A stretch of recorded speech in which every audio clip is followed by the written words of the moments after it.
It is Pastor Leaf's week off, so it's my week to preach. I am excited. We do have some fun stuff in the back, not just for the kids. I want to invite the adults as well. We have some bingo cards, and I have prizes.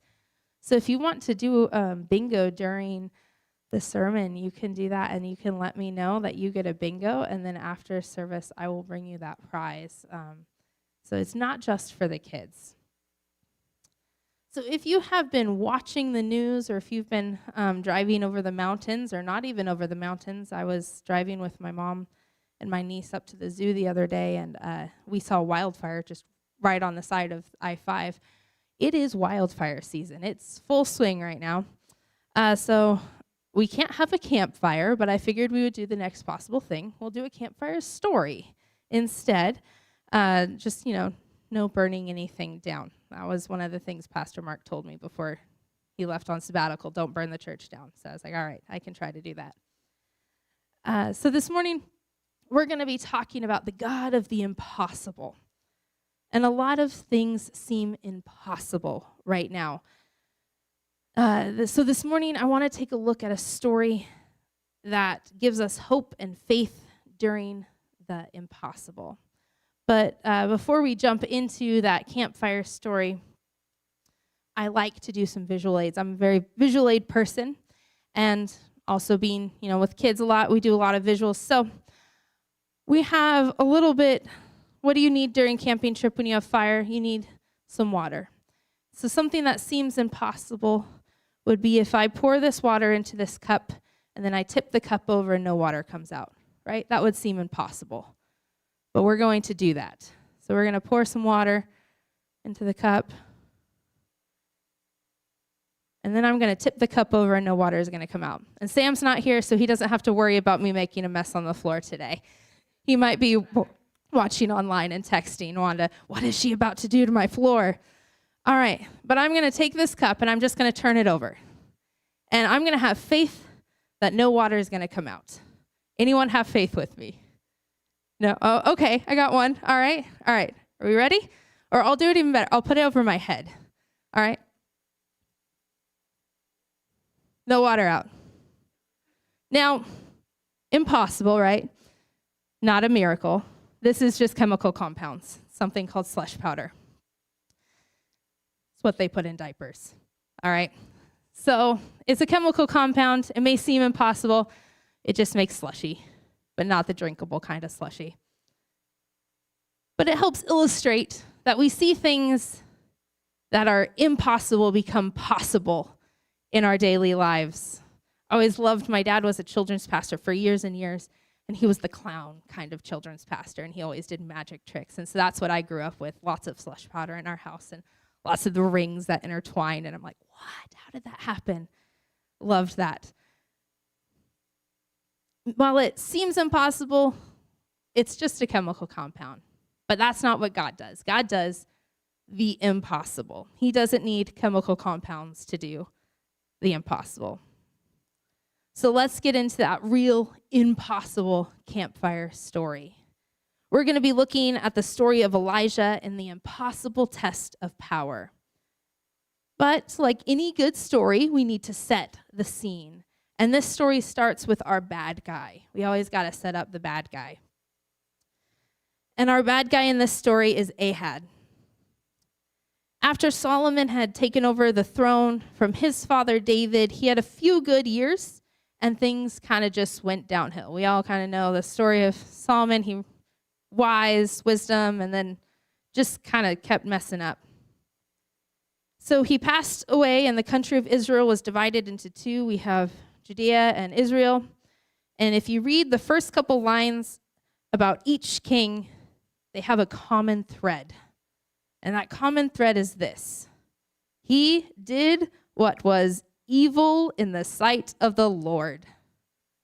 Would you want that on your tombstone forever written there? He did what was evil in the sight of the Lord. That was just like, thanks, okay. And this went on and on and on. Continued for generations throughout both kingdoms. Neither of them could get a break from their kings. Now, the people weren't innocent in this either. But we're going to look at the kingdom of Israel. And as We go down the line, we come to our villain, Ahab, and the author says this about him in 1 Kings 16:30.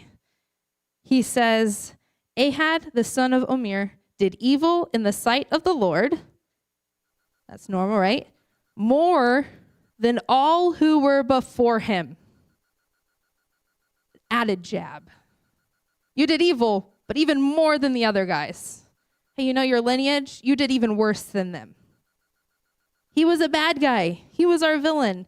He was the evilest of evil kings. He continued the trend of his forefathers, bringing in more false gods into the temple of the Lord, stripping Yahweh's temple of its gold and its adornments to make new statues for his wife Jezebel and the other nations around him. He created idols and brought them in. It was no longer the temple of Yahweh. It was a pantheon. Ahab knew that to gain political power, it would be profitable for him to bring in these other gods for other people to worship. So Ahab built this nation, his nation, on these false gods and the power and lust that he believed they gave him. Whether or not he believed in these gods, he believed in the political power it gave them. And one of these gods was the god Baal. And I'm going to try to keep it the least graphic that I can, but unfortunately the subject is grotesque. We know from ancient texts that include the Bible that when we look at the worship of these false gods, they required some terrible things. Specifically with Baal, if you wanted a good harvest or your army to win, we see that the priests, in a little bit in our story, we're going to see that when the priests are calling on Baal to light the fire, they're cutting their arms, they're cutting their chest, their legs for blood. Their sacrifice required human sacrifice.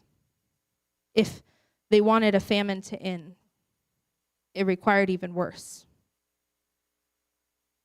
This was the kind of gods that the Israelites were inviting in instead of the God that cherished children. God holds children close, and he sent a part of himself so that we can spend forever with him.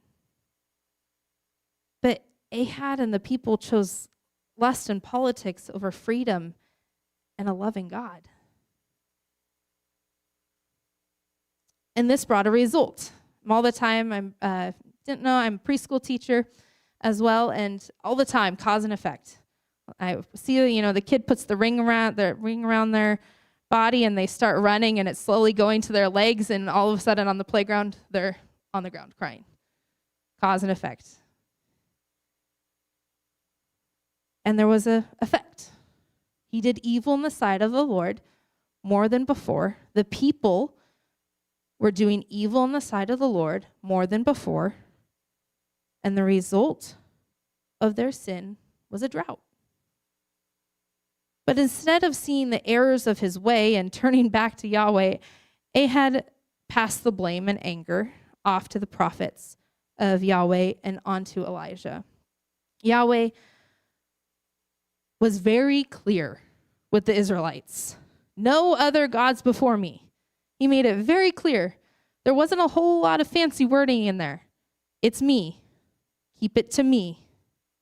But instead of turning back to the law and the relationship with God, Ahab continued to embrace and build up this larger pantheon of gods. Sin and greed corrupted the nations of Israel, and they continued to come back before the throne of the Most High God, the God of the impossible. They just were like, okay, you can still be one of our gods, but we're going to surround you by all of these other idols. And if you're not going to do what we want you to do, we're going to go to them.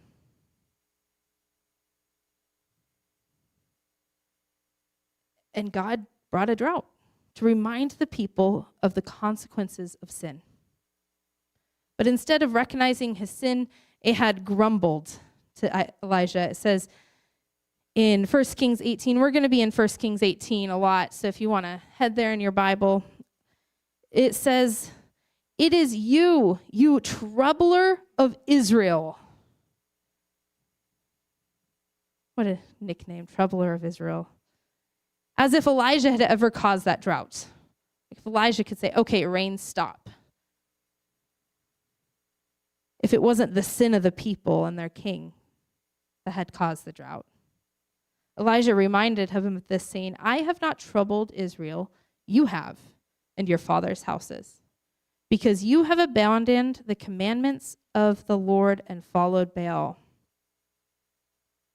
That's 1 Kings 18:17 through 18. Ahab wanted it to be Elijah's fault. He didn't want to recognize his own sin. But Elijah was having none of it. He's like, nope, I just spent time out in the wilderness. I had to have ravens feeding me because of this. It's your guys' fault. Ahab did more to provoke the Lord, the God of Israel, to anger than all of the other kings who were before him. But no, it's Elijah's fault. So Elijah called for a test to see who was more powerful, Baal and Asherah, the false gods, or the God of Abraham. And that's where we come to, if you're in the movie line, it's probably that halfway point, the climactic battle, seen before good and evil in the test of power. And we come to this point in the story, we've established our good guy, Elijah, right, and the God of Abraham. And we have our bad guy, Ahab, and the prophets of Baal. And tensions have been rising. Ahab had ordered the killing of the prophets of God, and the people of Israel had walked away from their relationship with God. They had stopped following the commandments. They were fully engrossed in the culture of those around them. They had left behind everything that they had learned in the wilderness. God had a plan to bring his people back to him. So he sent Elijah to Ahab with a challenge. Because challenging a king always ends well. But this time it goes differently. So Elijah told Ahab to gather the prophets of Baal and Asherah along with the people of Israel to Mount Carmel. And so they gathered, and the challenge was called. And in 1 Kings 18:21, how long will you go limping between two different opinions? If the Lord is God, follow him. But if it is Baal, then follow him. Elijah called the people out. He was not mincing his words. Elijah is challenging the people with this. You cannot be a people of two minds. You cannot follow two paths at the same time. They cannot embrace the world and what it believes, but also follow the commands of God and his covenant. Can't do it. You have to choose. So if the Lord is God, follow him. But if Baal, then follow him. So here's the challenge he set. Each god would have an altar created, and a bull would be sacrificed and laid on the altar. Then the priest would pray, and whatever God answered with fire would be the God of Israel. Well, we have our two different gods, and as the challenger, Elijah told the prophets of Baal they could go first. Gracious challenger, go ahead. Set up your altar, go ahead and start. It's early morning, so the heat of the day hasn't started. I'll go when it's the hottest time of the day. Start praying. And everyone agreed to this test. It would be the best challenge to choose the God to follow. So the prophets of Baal began to prepare the altar. They prepared the bull, and they began to pray and call upon the name of Baal to send fire on the altar. And they did this from morning until noon. I talked for an hour and my voice is shot. By noon, nothing had happened. And the prophets of Baal had no voices. They were limping around from walking so much. Nothing happened. And Elijah, being a little salty about everything, he began to throw barbs at them, saying, well, perhaps he's asleep. Maybe he's gone on vacation. Maybe he's in the bathroom. He's just kind of poking him a little. Just, hey, where is he, guys? Nothing yet? Is there a spark? Is there a little smoke? No? All right. So they started to go back to what they knew, how to get Baal's attention. The prophets began to cut their chests and legs as a blood offering, but still, nothing happened. It was mid-afternoon. There wasn't a flicker of a flame. There wasn't a whiff of smoke. No one answered. No one paid attention. The god of the world, Baal and Asherah, was a god of silence. There was no answer. But now it's Yahweh's turn. Elijah told the people to leave the altar of Baal and come over to the altar of God. And he prepared the altar, and it was built before the Lord, and he took up 12 stones to represent the 12 tribes of Israel. And then he made a trench around the altar, and he ordered 4 large jars to be filled with water and poured over the altar, over the sacrifice bowl. And he told them to do this 3 times until the whole altar was soaked with water, and the trench he had made around the altar was completely filled. Impossible to get wet or to light. My father's a volunteer firefighter, and they have stories of when they have illegal burns, they'll go out with their trucks and they'll just spray something until it's so soaked that they're like, we won't see them try to light that again for a couple weeks, and then we'll come out and do it again. It's that. They're soaking it so much that it is impossible to light. All the odds are stacked against the good guys. They were against a nation. Over 800 prophets and a king. And the good guy? He was just Elijah. But he also had Yahweh. He had the God of the impossible on his side. So Elijah said this in 1 Kings 18:36-37. He said this prayer. O Lord, O God of Abraham, Isaac, and Israel, let it be known this day that you are God in Israel, and that I am your servant, and that I have done all these things at your word.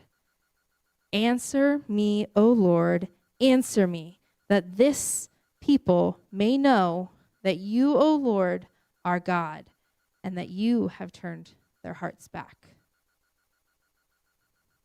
Baal and Asherah were gods of silence. When their prophets called out for them, they didn't answer. So how did God of Israel, how did Yahweh respond?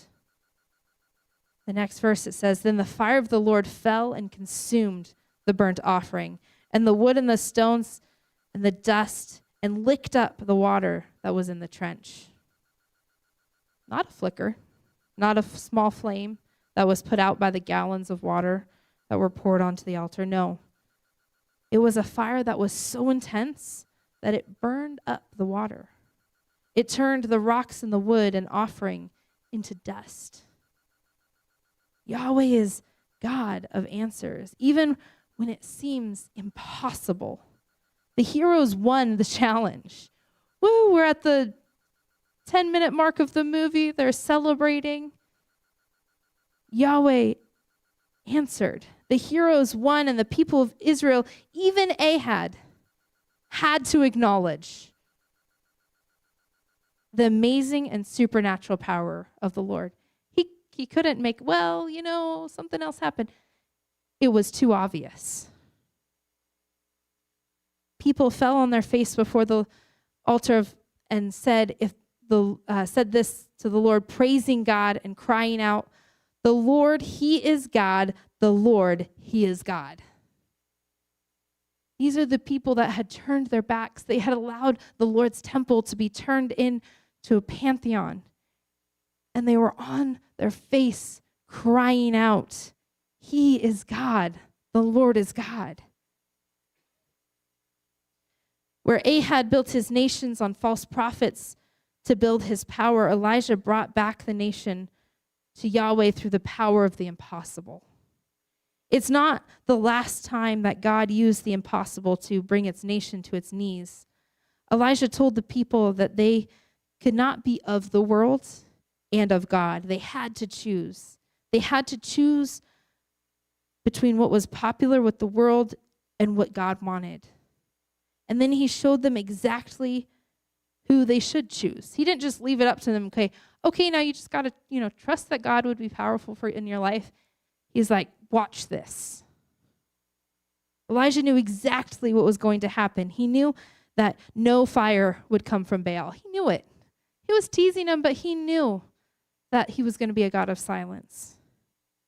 And he knew that God was answering. Undeniable proof. That's what Elijah gave the Israelites. But God hasn't stopped then with giving us evidence that he is powerful, truly the God of the impossible.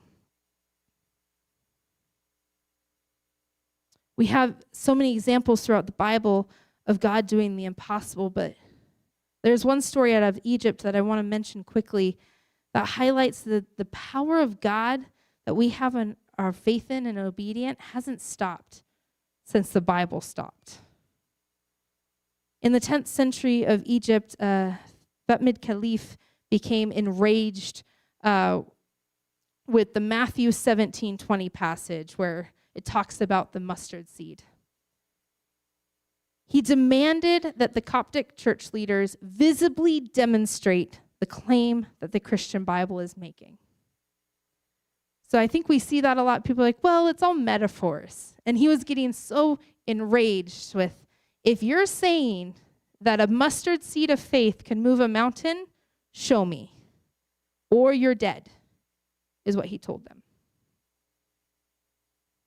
Thutmose chose the only mountain in Egypt, Mokattam Mountain, and if this mountain was not moved, the Christians would either have to convert to Islam or be exiled or killed. So the church prayed and they fasted for 3 days, and during the last night of praying, the church leader saw Simon the tanner in a dream sent by God and went to see this man Simon. And Simon told the leaders to have the caliph and all the Islamic leaders and Christians go to this mountain. The church cried out to God for mercy, and the ground began to shake, and the base of the mountain fractured. They could see the sun from underneath the mountain. This happened 3 times, and the mountain was moved. The church was safe, and Mokattam Mountain now actually is carved out as a church. An open cave has been made, and it has paintings of the events. There's visible landmark of this mountain being moved. The people cried out, and God moved a mountain. The impossible became possible through the living God. And this isn't just a story that's been passed down. There's geological evidence that the mountain was moved. Caliph, he couldn't say anything. He's, okay, you're safe. Keep believing. When the odds were stacked against the followers of God, that's when he can really do the amazing. From moving mountains to burning an altar that is soaked in water without a single match, that's the God we believe in. That's where we can put our faith and our hope in. Before Elijah even went to Ahab with that challenge, he had seen so many miracles. From the birds bringing him food, to when he left the wilderness, and he had seen the miracle of the woman, the widow's jar of oil and jar of flour never running out. And then raising her son back to life. This was a man who knew miracles. He knew God was the God of the impossible. He knew there was nothing to fear.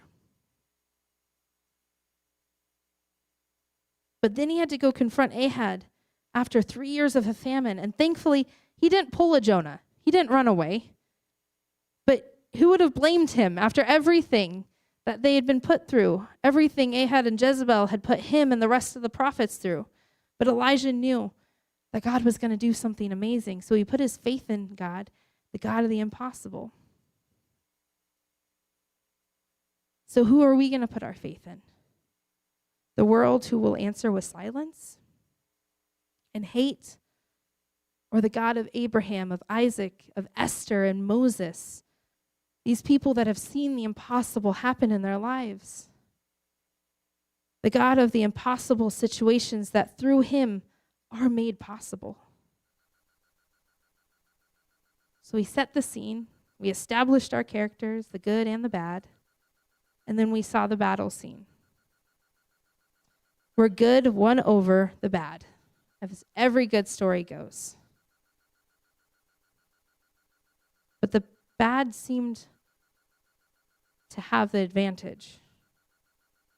But through the Lord's power, good won out. See, when we place our faith in the God of the impossible, we can expect the impossible to be possible. What a wordy sentence, but it's true. It's not through our own power. As much as we would like to think that we have that power, we can have faith in the power, but it is God. We can have the same faith and face the impossible that we encounter, whether it's illness, finances, relationships, or life issues. When what seems like impossible, we can place them into the hands of God, of the impossible. Like the Christians of Mokatam Mountain, all we need is the faith of a mustard seed. A mustard seed that's only a millimeter long. It can seem like such a tiny amount of faith. But he can show up in such a great way with such tiny faith.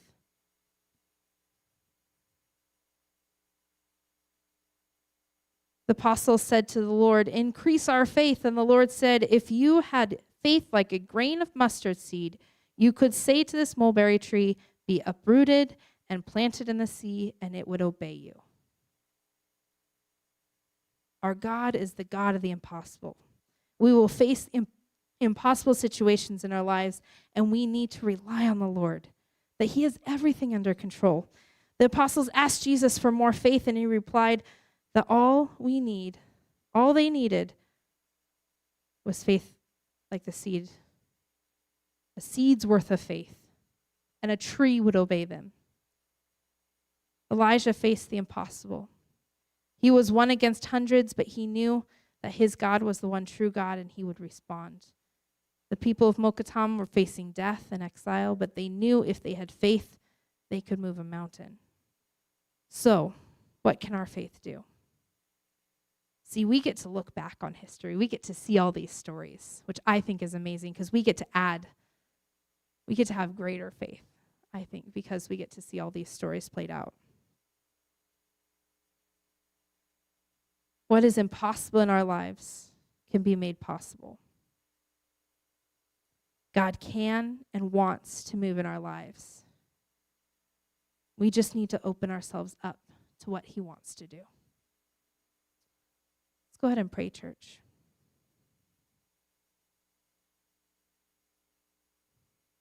Lord, we thank you that you are the God of the impossible. Elijah told the people that they can't be people of two minds. So, Lord, help us focus in on you, to follow you. Help us to have our minds set on you, to be following your path, that we are not, Lord, split in our decisions, that we are focused on what you have for us. In the same way, we request what the apostles requested, that you would increase our faith. But we recognize that you have done amazing things with little faith. You've done amazing things with a seed's worth of faith. So, Lord, today we bring our impossibles to you. We bring our mountains to you.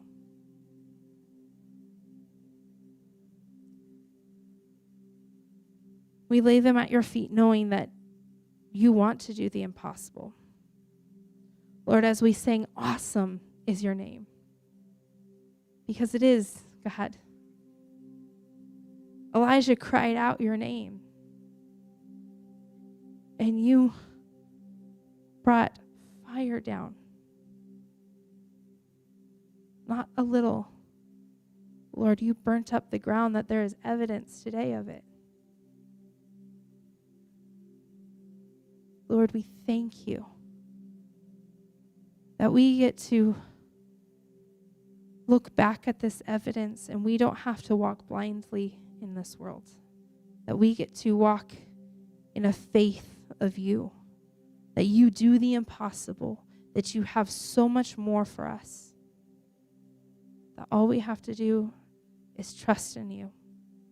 Is have faith in you. Lord, today we give you all the glory. We give you all the praise. Lord, let us not turn our backs on you. Strengthen us as we go out today. Let us live a life of Elijah, calling out to you, being an example of you to the world. We give you all the praise in your name. Amen.